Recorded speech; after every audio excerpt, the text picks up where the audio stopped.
Boa tarde, pessoal. É um prazer estar abrindo aqui essa conversa online sobre neurociência translacional, que está sendo promovida pelo IDOR.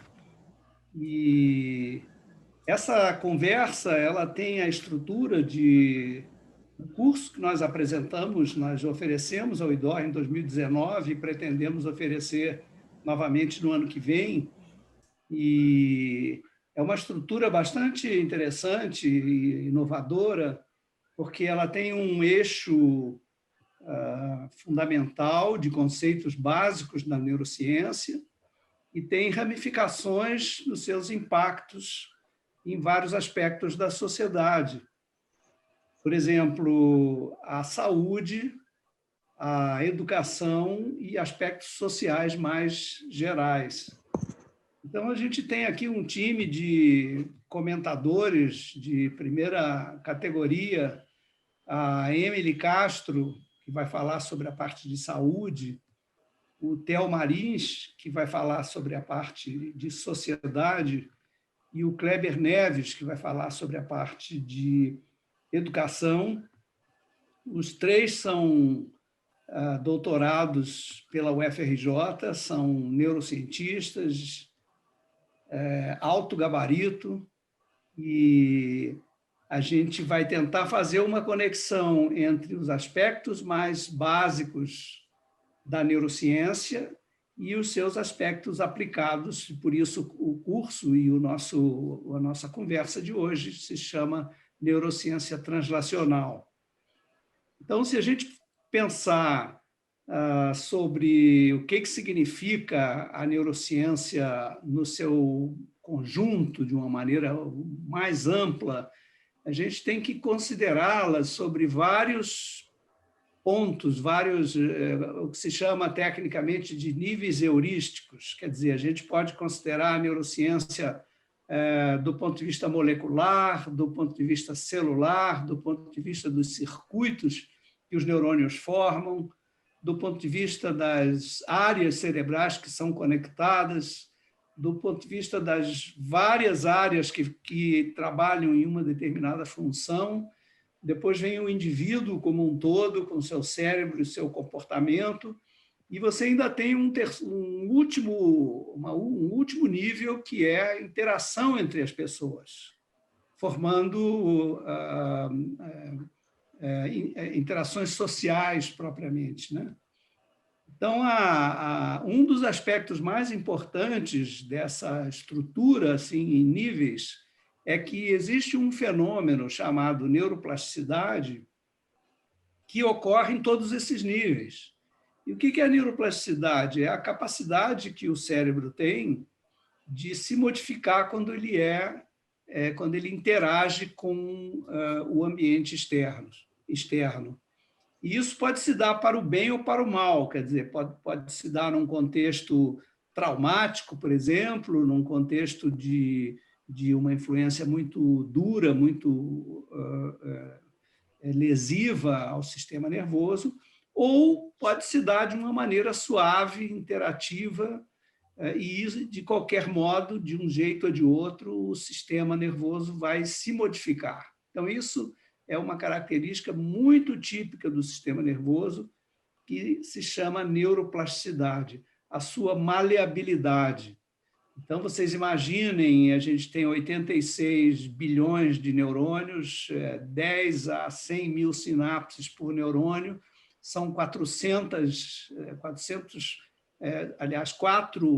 trilhões de conexões, e todas elas são plásticas, todas elas mudam. Então, assim, a capacidade de mudança e de adaptação do sistema nervoso quando confrontado com o ambiente é enorme. E é por isso que a neuroplasticidade é tão importante para a saúde, para a educação e para os aspectos sociais de interatividade entre as pessoas. Então, eu vou começar dando alguns pequenos exemplos e depois passar a palavra para os meus colegas, para vocês sentirem a importância desse fenômeno. Por exemplo, no nível sináptico, um neurônio trabalha com informação digital, como os computadores, são os impulsos elétricos, transforma isso em uma mensagem química, que é uma informação analógica, que depois é transformada novamente no segundo neurônio em uma informação digital. E isso pode ser extremamente modificado nesse processo de transformação. Depois você tem feixes enormes de muitos neurônios que operam assim com as suas sinapses e seus circuitos, e esses circuitos podem ser modificados. Então, você pode ter um feixe de fibras nervosas se dirigindo a um determinado lugar do cérebro, e com a interação com o ambiente, elas mudam de trajeto até, passam a se comunicar com outras regiões. E, por fim, se você tem interação entre diversas pessoas num contexto social, numa sala de aula, por exemplo, ou num comício político, por exemplo, se quiserem, todos aqueles cérebros em atuação dinâmica vão estar sendo modificados à medida que aqueles eventos acontecem. Então, eu vou passar agora a palavra, talvez começando pela Emily, para falar sobre a parte de saúde e como que essa estrutura do cérebro e essa propriedade da neuroplasticidade pode repercutir nas questões da saúde. Ok, obrigada. Bom, então, como você falou, o cérebro ele é plástico, né? Ele é modificado por diversas condições. Então, mais no contexto de saúde, a gente pode falar de trauma, de lesão, de doença. Então, uma forma de ver é se a gente pensa em uma distribuição temporal. Então, a gente tem doenças que são próprias do desenvolvimento e que geralmente a afetação ela é mais severa, gera malformações na criança. Então, se a gente lembra um pouco, há 4, 5 anos que teve a síndrome congênita do Zika, né? Que foi mostrado que causa microcefalia. Então, que foi evidenciado que essa infecção por esse vírus, ele causa morte nas células-tronco, que vão dar origem aos neurônios. Então, o cérebro ele tem que reagir, né, ante essa não formação desses neurônios. Bom, a microcefalia é um dos tantos sintomas, sinais que pode apresentar essa doença. E indo um pouco mais para frente, se a gente pensa, por exemplo, em sujeitos que nascem cegos ou surdos, a gente vê um tipo de plasticidade que é muito interessante, que é quando essa região ela não recebe o input que deveria receber. Então, por exemplo, nos cegos, o córtex visual que estaria preparado para receber informação da retina, ele não recebe. E o que tem visto assim, os estudos é que há uma plasticidade que chama transmodal. Então, esse córtex começa a receber informação de outras modalidades sensoriais, como, por exemplo, a auditiva. Então, já foi mostrado também que isso tem uma correlação funcional. Sujeitos com cegueira congênita, eles têm maior acuidade para discriminação de sons. Também pela leitura de braille, né, eles têm maior acuidade tátil. Então, essa é uma amostra de como o nosso cérebro, né, ele reage, ele se modifica ante uma doença. Mais para frente, por exemplo, uma forma de lesão seria um trauma que gera a amputação de um membro. Então, depois que o membro ele é perdido, também acontece uma reorganização no nosso cérebro. Por quê? Porque aquela estrutura não está mais, mas a representação sensorial ela continua no cérebro. Então, tem inúmeros trabalhos, né, tentando estudar por que as pessoas, depois da amputação, apresentam essa sensação do membro fantasma, inclusive, às vezes, apresentam dor. E aí acontece também, né, foi mostrada uma reorganização em que há invasão das áreas adjacentes ao membro ou à região acometida, a região afetada. E, bom, como também você comentou, isso a gente pode estudar a diferentes níveis, né? Celular, molecular ou mais sistêmico. Então, essa invasão, ela pode ser dendritos de neurônios vizinhos, né? Que invadem esses neurônios que estavam aí, e aquela região começa a ser ativada, aquela região do membro amputado, por estímulos do coto. E isso pode gerar dor. Bom, a gente pode pensar assim, é um grande espectro, né? A gente conhece inúmeras doenças. Eu estou tentando mostrar temporalmente. E se a gente já parte para a parte para quando a gente é mais idoso, né? As doenças neurodegenerativas são as principais que a gente observa. E então, lembrando, a gente pensa no Alzheimer, no Parkinson, na doença frontotemporal. E uma similaridade entre elas é que a morte de neurônios, e que dependendo da região que é acometida, né, esses neurônios, por exemplo, no Alzheimer, eles são perdidos no hipocampo, que é importante para a memória. E há perda também de sinapses, onde estavam essas memórias guardadas. Então, por isso, a presença do principal sintoma, que é o esquecimento, mas tem outros. Então, a gente pode pensar dessa forma quando a gente olha para a doença. Agora, vou passar a bola para o Theo, se quiser falar de uma forma mais geral em sociedade, como a plasticidade, né, influencia no seu dia a dia. Legal, obrigado, Emily. Obrigado, Roberto, pelo convite, por estar aqui. Bom, boa tarde para todo mundo que está assistindo a gente ao vivo agora, e bom dia, boa tarde, boa noite para quem vai assistir a gente em algum outro momento depois dessa gravação. Esse é um assunto que eu gosto muito, que é a plasticidade cerebral, a neuroplasticidade, então tem que falar rapidinho para não atropelar, para dar tempo de todo mundo falar.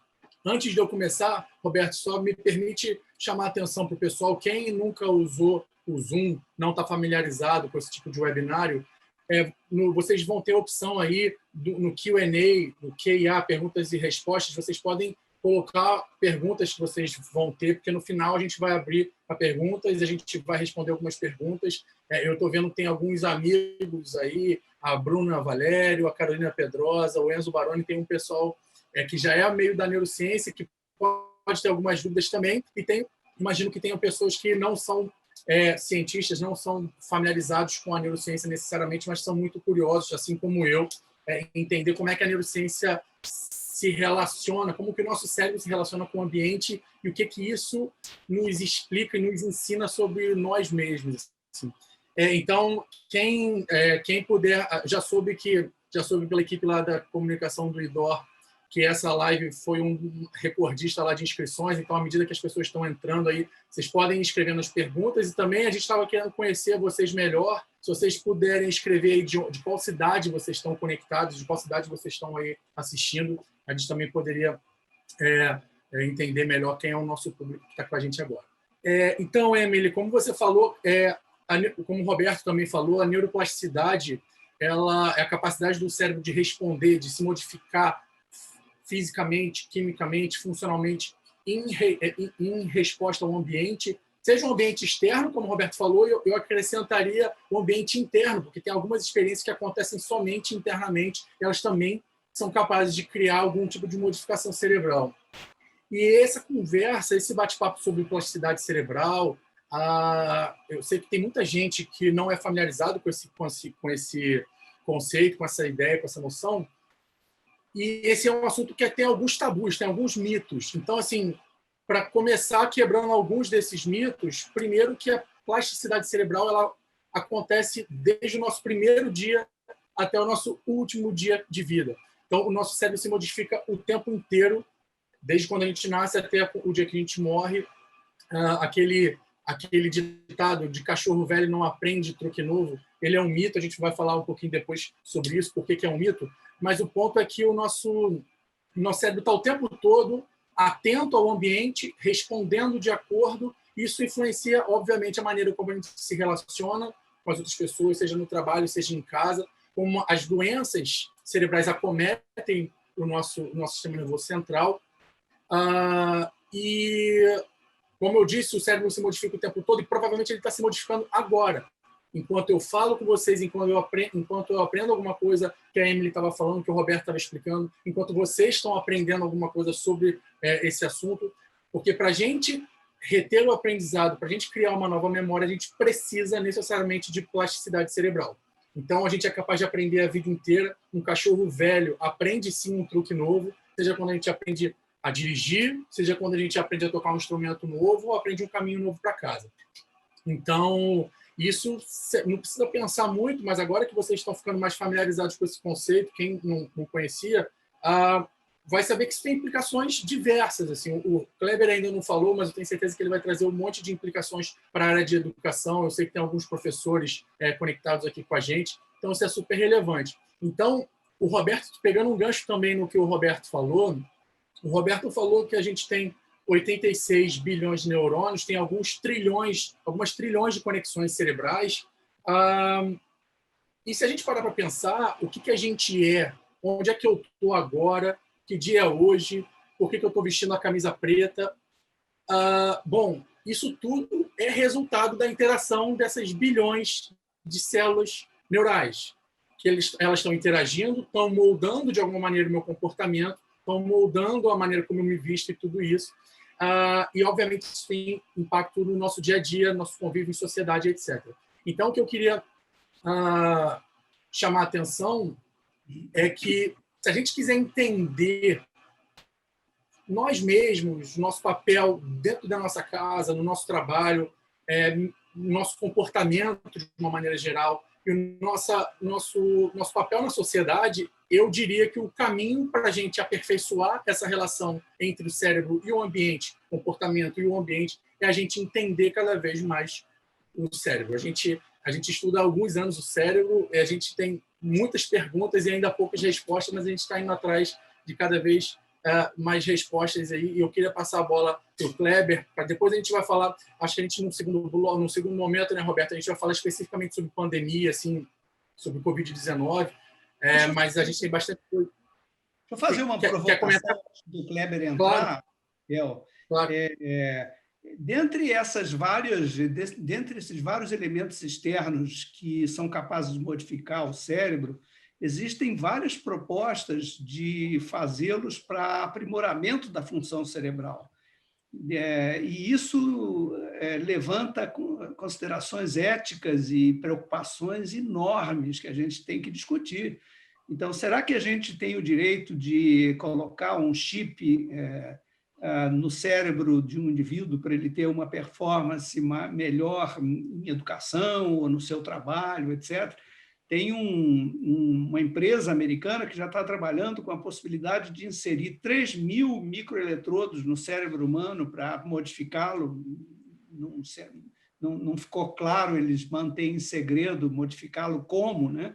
Mas isso é uma maneira de estimular a neuroplasticidade de parte da sociedade, quer dizer, que parte da sociedade, e que vai nos trazer dilemas morais e éticos de extrema gravidade, de extrema seriedade. Isso é um ponto estou soltando para a gente depois elaborar, depois que o Kleber falar. Nesse ponto, desculpa, Kleber, deixa eu roubar mais 30 segundos da sua fala, cara. Nesse ponto aí, é curioso que você falou, Roberto, é que em 2014, na época da Copa do Mundo, a gente acompanhou muito de perto as pesquisas de neurociência na área de interface entre cérebro e as máquinas, por causa da pesquisa lá do neurocientista brasileiro Miguel Nicoleles. E a gente vê que as pessoas têm interesse nesse tipo de conteúdo. Assim, a neurociência é importante para o dia a dia das pessoas, e é óbvio, Roberto, a gente, enquanto cientista, a gente está sempre pensando em oferecer maior qualidade de vida para as pessoas que precisam, oferecer acessibilidade para as pessoas que têm problemas de acessibilidade, como no caso de uma veste robótica que permite uma pessoa se locomover. Mas é óbvio que a gente tem que ter no nosso radar que eventuais dilemas éticos vão aparecer, como sempre apareceram, a gente tem que estar preparado para discutir, debater, sem muito tabu, assim, discutir para que a ciência precisa avançar e não pode ficar parado nesses debates cercados de tabu. Kleber, contigo. Não, bom, boa tarde para todo mundo. Eu acho legal essa coisa dos chips no cérebro, né? Que se você pensar de de um modo bem abstrato, assim, você pode pensar que toda educação, né, e quando você está tentando ensinar alguém alguma coisa, ou quando você está determinado a aprender alguma coisa, o que você quer é exatamente algum tipo de plasticidade guiada, né? Você quer que o seu cérebro mude, mas não de qualquer maneira, só respondendo aos estímulos externos. Você quer meio que calibrar os estímulos externos para conseguir fazer com que o seu cérebro mude na direção de fazer melhor uma dada habilidade ou de dominar um campo do conhecimento, né? Então, tem tudo a ver com a educação, assim, né? Você pode pensar que um professor ou todo o sistema educacional é tudo uma arquitetura de estímulos externos para você guiar a plasticidade do seu cérebro. Então, plasticidade é fundamental para a educação, né? Enfim, formação de memória, assim, né? Aprendizado é o que, se não a plasticidade, né? Não é o seu cérebro se reorganizando para representar a informação que você aprendeu agora ou facilitar certos tipos de ativação neural e que permitam que você faça movimentos ou lembre de certas coisas. Então, eu nem acho que a coisa dos chips foge tanto do assunto de educação, assim. Acho que educação de alguma forma por aí, né? Claro que a gente está na coisa que o Roberto falou dos níveis, né? Que uma coisa é o nosso entendimento de plasticidade lá no nível molecular, e a sinapse está se remodelando, mais canais ali, versus interações sociais, que de alguma forma vão se refletir lá no nível molecular, mas, enfim, tem todo um mecanismo aqui que a gente não conhece em grandes detalhes, mas a neurociência tem um monte para contribuir para a educação, enquanto entender os mecanismos de como facilitar a plasticidade, como guiar a plasticidade em determinadas direções, né? Eu acho que aí tem um ponto da parte translacional, né? Porque a gente na área básica estuda como é que essa plasticidade acontece, mas se a gente leva para a área clínica, os clínicos querem entender como isso acontece para poder tratar ou para poder melhorar ou um insulto, alguma doença, qual fármaco é a melhor eleição que vai gerar essa modificação que a gente quer. Então, no contexto de saúde, essas duas, tanto a área básica quanto a clínica, tem que conversar muito para a ciência aprimorar, como o Theo falou, em benefício das pessoas. E isso é a ciência translacional, né? Que esse nome meio esquisito, assim, para a gente que é da ciência, esse nome é familiar, mas para quem não está muito familiarizado com os termos técnicos, a gente chama exatamente de neurociência translacional, é essa capacidade da pesquisa científica, especificamente na área da neuro, migrar da pesquisa básica aplicada, da pesquisa molecular lá com os animais, com as células, etc., para as perguntas, para as questões também do dia a dia clínico dos pacientes internados. Então, essa nossa capacidade de migrar de ponto a outro é o que a gente chama de neurociência translacional, que é essa visão mais abrangente assim da neurociência. Às vezes fala da bancada até o leito, né? Isso, da bancada até o leito. Da bancada até a sala de aula, né? Pode ser também. Ou até a sala de aula.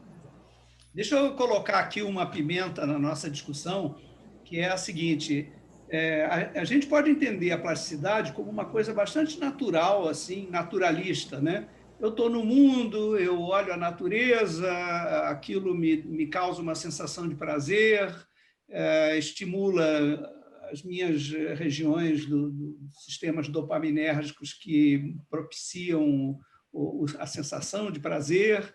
Então, é como se fosse uma plasticidade um pouco passiva, digamos assim, né? É o estar no mundo, e o mundo existente em volta vai influenciando o meu sistema nervoso e ele vai se modificando. Tem uma outra forma de plasticidade, que aí a gente entra mais duramente na questão translacional, que é como eu posso mudar o cérebro intencionalmente. Quer dizer, que instrumentos eu tenho para mudar o cérebro intencionalmente? É claro que isso pode ter uma dimensão positiva do bem, vamos dizer assim, ou uma dimensão negativa do mal. Não é para ser um pouco maquiavélico, vamos dizer. Então, assim, a dimensão positiva, óbvio, tem uma repercussão muito grande na saúde e na educação. A educação tem que ser pautada por evidências da neurociência que permitem saber se a gente pode, como que a gente pode fazer com que uma criança aprenda a ler mais rapidamente. Será que isso é interessante? Será que isso não prejudica a criança depois? Que técnicas a gente pode elaborar nesse sentido? No caso da saúde, a gente pode pensar da mesma maneira. como é que eu posso melhorar o desempenho de uma criança disléxica que tem dificuldade de ter um bom desempenho educacional, vamos dizer, na parte de linguagem, escrita, etc., né? E na parte social, a mesma coisa. Será que eu posso realizar intervenções que contribuam para equilibrar o desempenho social de um paciente que tem um transtorno psiquiátrico do tipo psicopatia, por exemplo? Será que eu posso ter modos de intervenção nesse sentido? E qual a repercussão ética para isso, né? Então, um paciente que é psicopata, que comete um crime, como é que eu devo encarar isso como uma doença? Ele é imputável ou ele é inimputável? Como é que um juiz deve se munir de informações neurocientíficas para fazer o julgamento desse indivíduo? Ele deve ser preso? Ele deve ser colocado numa instituição? Como que a gente deve lidar com ele?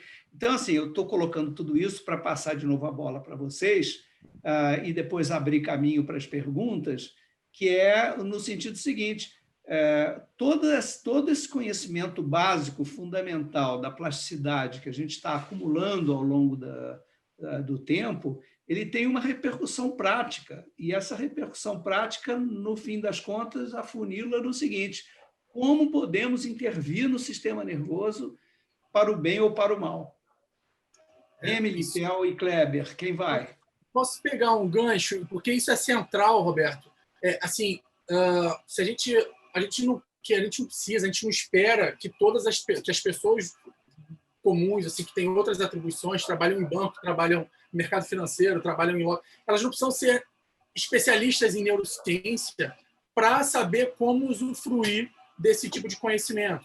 Então, a primeira coisa, você perguntou como é que a gente pode melhorar a leitura, a aprendizagem e a alfabetização de crianças. Como que a gente pode tratar melhor ou induzir uma plasticidade benéfica no tratamento de depressão, por exemplo.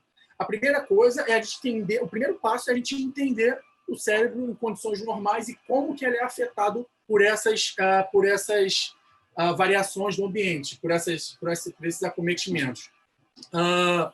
E isso é uma coisa, entender como é que ele funciona e como é que ele reage em relação a isso tudo. E a gente está tão exposto, o nosso cérebro, o nosso sistema nervoso, ele está tão exposto ao ambiente, como você falou, ele está suscetível a modificações para o bem e para o mal. E aí eu queria começar a colocar o assunto da pandemia na roda, Roberto, porque a gente já vai se encaminhando aí para um terço final do nosso bate-papo, que é o seguinte: qual é o impacto de uma pandemia, de um isolamento social rigorosíssimo no nosso cérebro, como que a gente está vivendo agora? A gente sabe que existem as pesquisas sobre o impacto do isolamento social, o impacto das pandemias no cérebro, no comportamento, na saúde mental. Eles não são de agora, eles não são novos. Tem estudos bem antigos, que a gente já passou por outras epidemias ou outras pandemias no passado.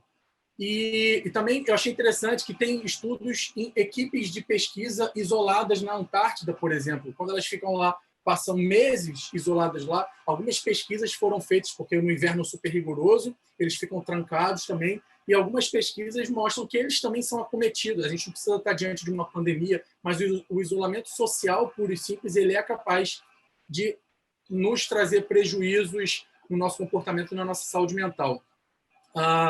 Então a gente tem algumas pesquisas durante a epidemia da SARS em 2003, H1N1 em 2009, o Ebola também, e é super curioso a gente pensar que, como somos seres altamente sociáveis e buscamos, na nossa natureza, a gente busca o tempo todo a interação social, o simples fato de a gente estar ser restrito a esse tipo de interação causa uma série de prejuízos. Então, tem algumas pesquisas agora na pandemia que mostram que 1/3 das pessoas, isso é um estudo que saiu na China no iníciozinho da pandemia, apresentaram, na verdade, algum transtorno psiquiátrico, sintomas de depressão, de ansiedade, de pânico.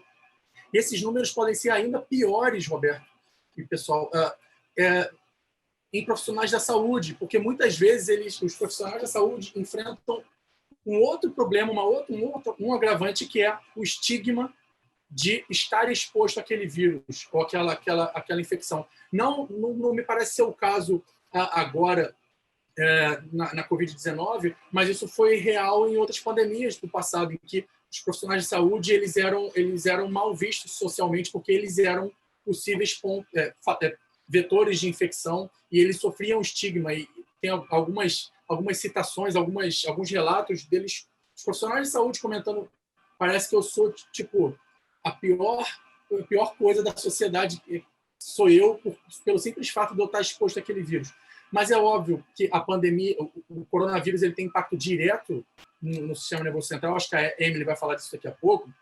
Mas os impactos indiretos, principalmente causados pelo isolamento social, mas não somente pelo isolamento social, também afetam o nosso comportamento e afetam o nosso cérebro. Só para terminar falando, que, por exemplo, o que parece estar associado a esses problemas mentais são a perda da interação social, como eu falei, privação sensorial, essa desorientação temporal, a gente não ter muita noção do que se é dia, se é tarde ou se é noite, por conta desse isolamento social muito rigoroso.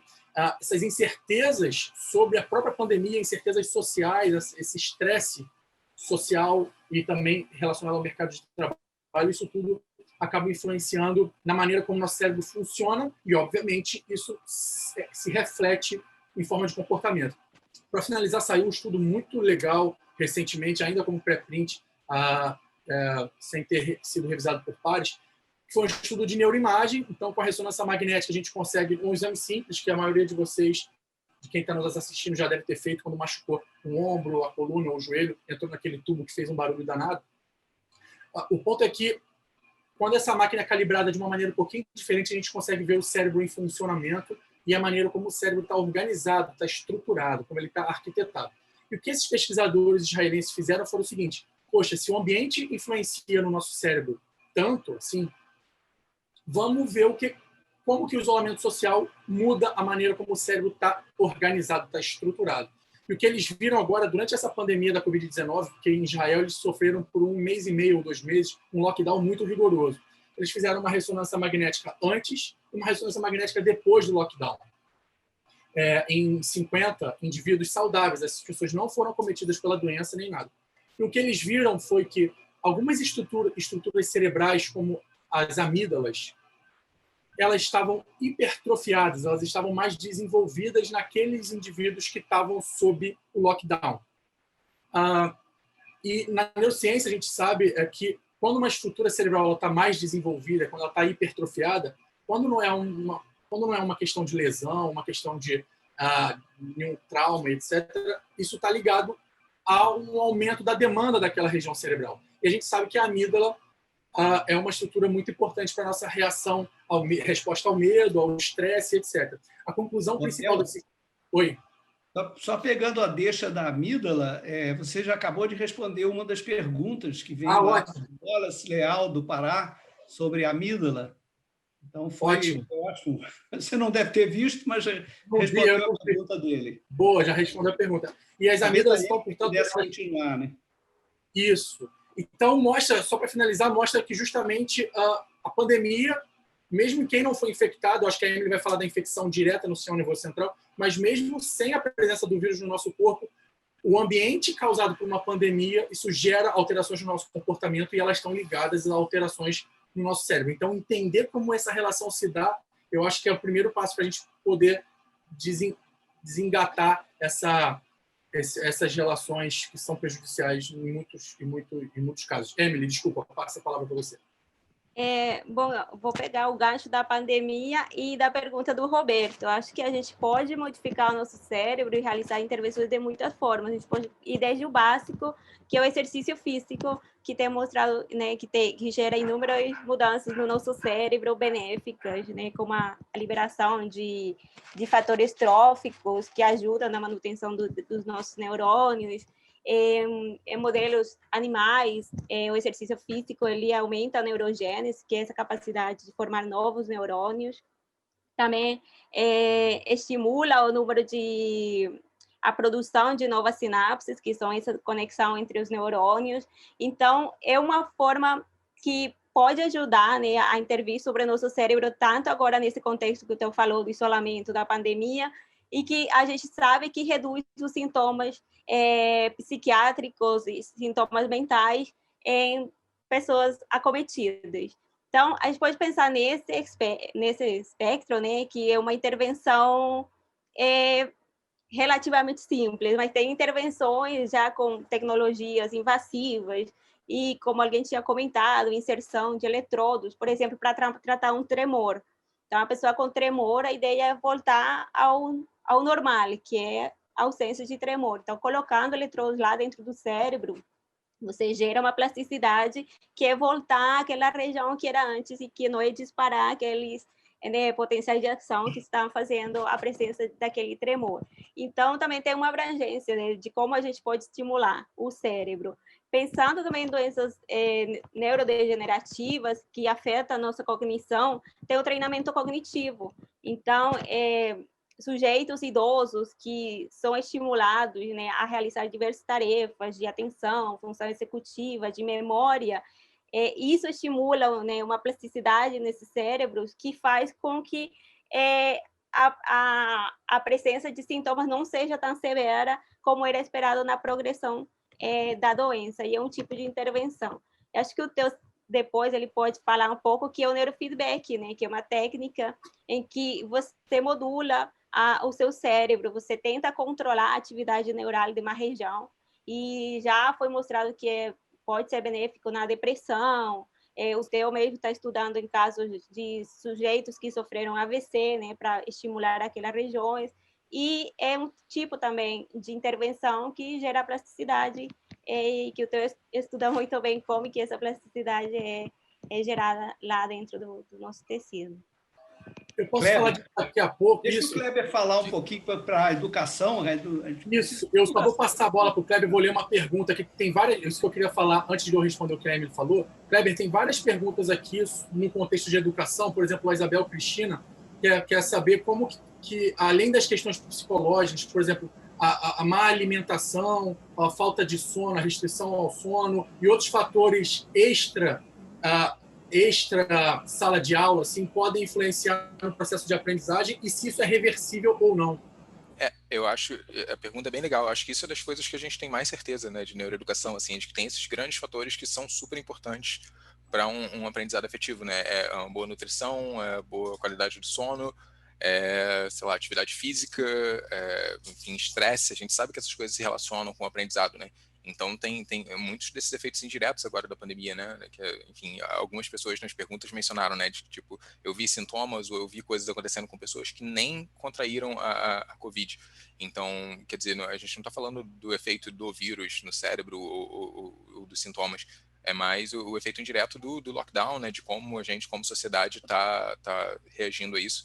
Então, claro, enfim, as mudanças que vêm com o ensino remoto, né, e isso me leva para a coisa de antes, né, de que o Theo deu o exemplo de como a gente vai estudar o mecanismo, né, estudar a ciência básica para isso servir de base para uma intervenção no futuro, mas muito disso acontece ao contrário também, né, de tipo, a gente faz intervenções que afetam o cérebro, que mudam o cérebro o tempo inteiro, assim, né, como o Roberto falou, nos vários níveis, no nível social a gente resolveu que o lockdown era uma coisa que a gente ia fazer, então isso tem um efeito no cérebro, e vários dos exemplos que o Theo deu ali de estudos agora sobre outras epidemias ou sobre a atual, é muito o caminho contrário, né? De tipo, a gente já fez a intervenção e por razões que às vezes não era para melhorar o aprendizado, não era para nada, porque a vida acontece. As intervenções estão acontecendo, o cérebro está sendo alterado. Então, o que a gente pode fazer é tentar fazer o caminho reverso, de vamos ver o que essa intervenção está fazendo com o cérebro e, enfim, esperando que esse aprendizado sobre o mecanismo seja útil para outras coisas. Mas eu acho que o impacto, não conheço estudos, né? Acho que não saíram muitos ainda estudos de neuroeducação focados na pandemia, mas eu acho que os impactos maiores vão ser por aí, né? Por essas grandes coisas que afetam o aprendizado, tipo nutrição, assim, tipo fome. Não conheço estudo de fome crônica, né? De tipo quem está numa situação de miséria e que passa fome com regularidade e que efeitos tem no cérebro, mas se conhece bastante sobre mecanismos de fome, né? E como que isso muda a circuitaria para você ficar mais, enfim, a sua relação com comida meio que muda por causa da sua experiência com fome ou não. Tem uma pergunta aqui interessante do Rafael Freitas, do Rio Grande do Sul.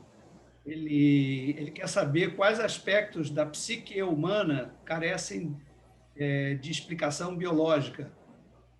Essa é uma pergunta quentíssima, dificílima de responder, né? Ele perguntou para o Roberto, né? Então deixa para ele. Tem nome e sobrenome.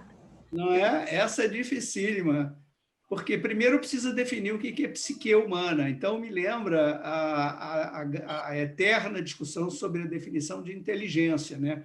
Eu estava revendo esse assunto recentemente e existe um conceito de inteligência geral que recebe o símbolo G, né? E esse G pode ser subdividido, dependendo do autor que você considera, em 2 subtipos, em 7 subtipos, ou até tem uns autores que dividem em 140 subtipos de inteligência, não é? O que já mostra a dificuldade de você definir essa tal da psique humana, né, de um modo assim geral. Então, a maneira mais simples é a divisão em 2 subtipos. E aí você pode falar de uma inteligência fluida e uma inteligência cristalizada. A inteligência fluida seria a inteligência típica dos jovens, de concatenar os dados dinâmicos da realidade para resolver problemas que podem ser problemas do dia a dia ou problemas da educação, de matemática, enfim, de vários tipos de problemas, dos mais simples aos mais complexos. Depois você tem a inteligência cristalizada, que é a minha. Por quê? Porque eu já perdi, como eu sou mais idoso, eu já perdi inteligência fluida, o meu sistema já está sobrecarregado, mas eu tenho um acervo de informações que me permite concatená-las também para resolver problemas. E o mais interessante é que se você dividir assim de uma maneira simples a inteligência em 2 subtipos, seria a GF e a GC, inteligência fluida e inteligência cristalizada, existem trabalhos que já conseguem correlacionar isso com áreas cerebrais diferentes. E a aquisição de maior ou menor inteligência fluida e cristalizada vão impactar na estrutura e na função de áreas diferentes, de redes diferentes de funções neuronais. A outra maneira de dividir a inteligência que é muito conhecida é a de Howard Gardner, né, que fala em inteligências múltiplas. Ele divide em 7 tipos, não vou me lembrar de todos: visoespacial, musical, física, corporal, etc.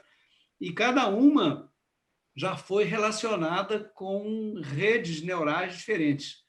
Então, existe, sim, Rafael Freitas, um esforço muito grande dos neurocientistas em relacionar a estrutura e a função do cérebro com esses aspectos tão difíceis de definir que são a inteligência. E essa inteligência ela tem uma repercussão muito grande na saúde, quando você a perde, ou quando você tem déficit de inteligência. Na educação, obviamente, porque você tem que lidar com, desde crianças que têm déficits de inteligência até os superdotados, que têm uma dinâmica muito maior de inteligência, e com a sociedade, porque você tem que dispor de meios de fazer bombar o mais possível a inteligência das pessoas. E que repercussões isso tem nos sistemas sociais. Então, assim, essa pergunta do Rafael é bem legal, porque ela é muito difícil de responder, mas é um objetivo muito vigoroso da neurociência tentar correlacionar com as bases biológicas dessa propriedade tão estranha que a gente chama de inteligência. Não sei se vocês querem comentar, cada um na sua seara. Emily. Eu acho que são as perguntas mais da fronteira da neurociência, porque já tem outras áreas, né, das ciências humanas, a filosofia, que vem estudando a psique há muito tempo e que teoriza diversas coisas.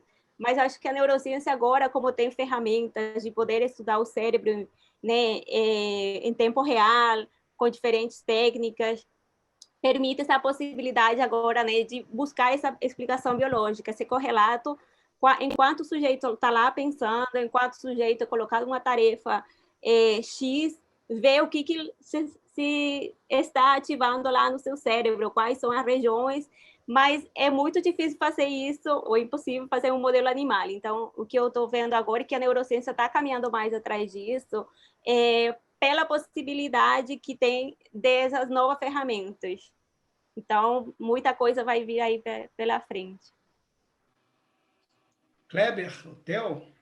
Acho que a neurociência até agora teve muito sucesso na explicação de coisas mais, digamos, mais básicas, né? Fenômenos menos complexos, assim. Então a gente sabe pouco sobre consciência, inteligência, emoção, e isso é tudo muito mais difícil de explicar, envolve o cérebro de maneira coordenada e envolve outras pessoas e tal, versus coisas que a gente entende muito bem em neurociência, né? Tipo, como que imagens são formadas no córtex visual, assim, uma coisa que a gente conhece camada a camada, que neurônio liga com qual neurônio e como que isso daqui vai ganhando complexidade até chegar numa imagem formada. Então tem essa, né, tem dois mundos assim na neurociência, né? A neurociência dos fenômenos cognitivos complexos e a neurociência dos fenômenos mais básicos. E eu acho que o nosso progresso nos dois lados é bem dísparo. Eu concordo com o Kleber, eu queria aproveitar e pegar uma pergunta aqui. A gente está recebendo várias perguntas, eu não sei se a gente vai conseguir responder todas, porque a gente já está avançando no tempo, mas uma pessoa que pergunta aqui, que ela não se identificou, qual é a relação entre meditação e neuroplasticidade? Isso me leva ao que o Kleber falou anteriormente, que ele fala que a plasticidade está acontecendo, o nosso cérebro está sendo estimulado de várias formas, está sendo modificado em resposta ao ambiente, e cabe a gente entender como que isso se dá, de modo a entregar, oferecer para o cérebro as pistas necessárias para que ele se modifique da maneira como a gente quer. E a Emily também falou de neurofeedback, que com alguma técnica de neuroimagem a gente consegue oferecer um treinamento cerebral para as pessoas, mas a gente não precisa de neurofeedback para oferecer plasticidade ou para induzir plasticidade em uma pessoa. Quem aqui, quando está cansado, precisando ler um texto ou escrever alguma coisa, bebe um copo de café, está induzindo, de alguma forma, alguma alteração, ainda que momentânea, no nosso cérebro, que vai tornar ele mais... a gente vai ficar mais alerta, vai ficar mais atento. Uma pessoa que faz a meditação, então, pegando o gancho com a pergunta, a pessoa sabe, ela já aprendeu, entendendo o próprio corpo, que a meditação ajuda a acalmar, reduzir os níveis de ansiedade, e isso gera plasticidade. Tem alguns estudos muito bonitos em neuroimagem que mostram que que meditação, a prática de meditação, ela é capaz de gerar modificações físicas no cérebro, inclusive, modificações estruturais no cérebro. Isso torna a gente mais calmo, menos ansioso, etc.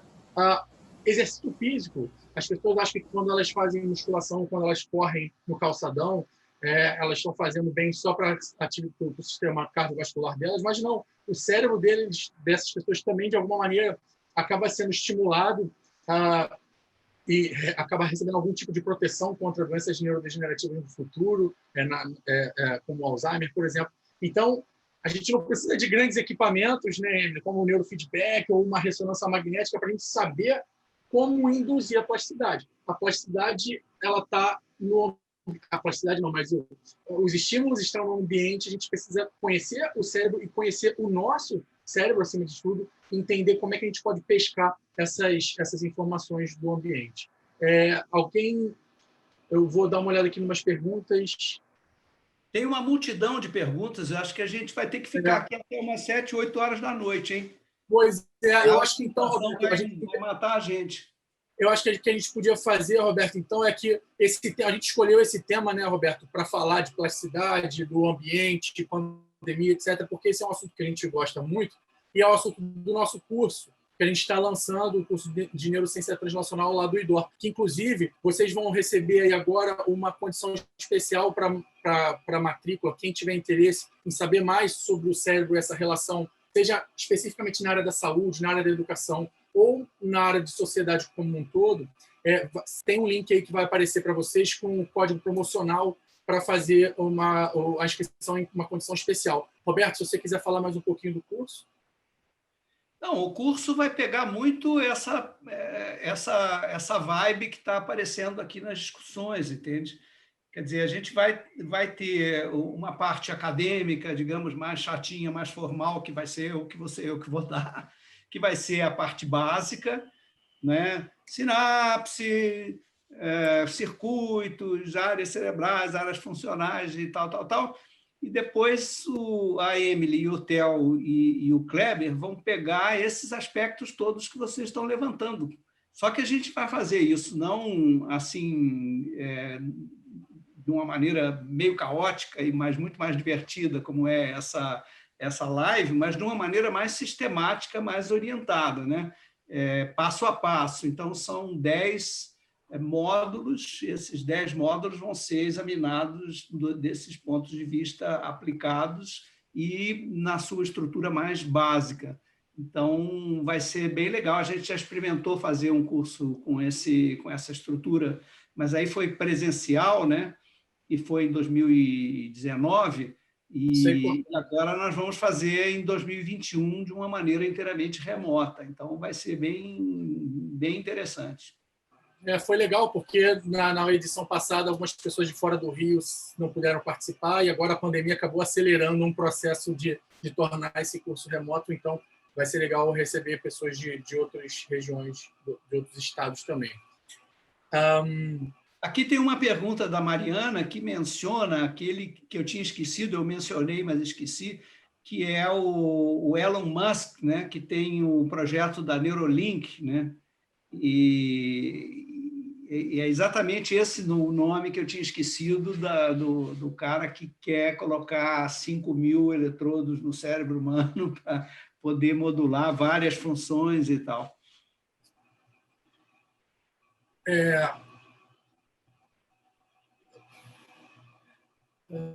Vamos ver se a gente consegue responder, mas ainda temos 10 minutinhos, então dá para responder várias perguntas aqui.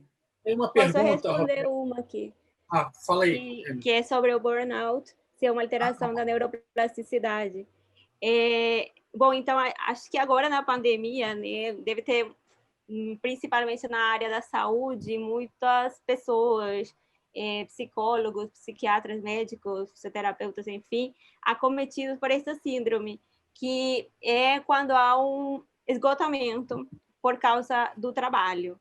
E o que acontece com as altas cargas de trabalho, horários estendidos, o estresse do ambiente? O que acaba acontecendo um estímulo, um hiperestímulo de um eixo que a gente conhece, que é o hipotálamo, hipófise adrenal. E o que vai desencadear isso é um aumento do cortisol, que é um hormônio liberado pelas glândulas suprarrenais, que vai gerar aumento desse estresse que já a pessoa está vivendo, mas o cortisol vai exacerbar. E, com certeza, isso isso volta para o cérebro, né, gerando uma alteração nos neurônios, diminuição da sobrevida deles, há distúrbios do sono, então vai alterar lá a produção de melatonina, porque quando a melatonina está alta, o cortisol está baixo. Então, quando o cortisol está alto, a melatonina está baixa, então a pessoa tem mais dificuldades para dormir. Então, com certeza, é uma alteração da neuroplasticidade, no caso maléfica.